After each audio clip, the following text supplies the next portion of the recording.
Okay, an athlete trains for 115 minutes each day for as many days as possible.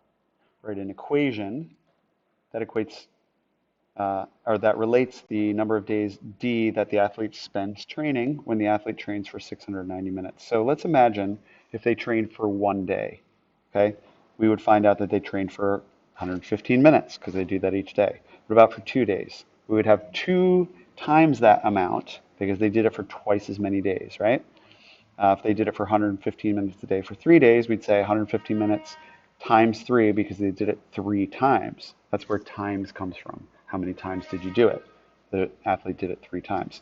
So if the number of days is D, then we take that 115 minutes and we say we multiply it by the number of days that they did it for, right? Did it for one day, 115. Did it for 2 days, then 115 times 2, or 230, etc., right? And they say now we want to know that the total amount of time spent training is equal to 690 minutes.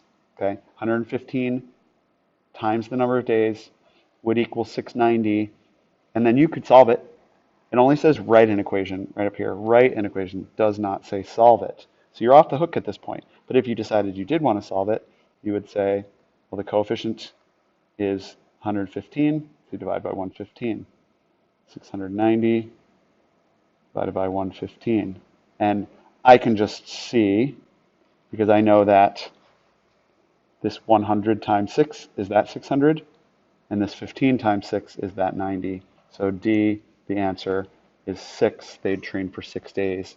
And then you can just verify by plugging that amount back in and seeing that it works.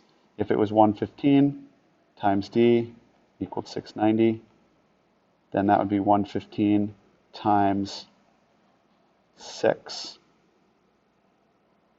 would equal 690. And actually that 115 times 6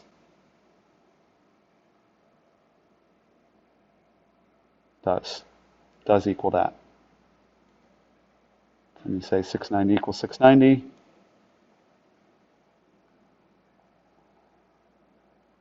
Say check that answer that we found here does work out to be true. Okay, but they didn't ask you to solve it.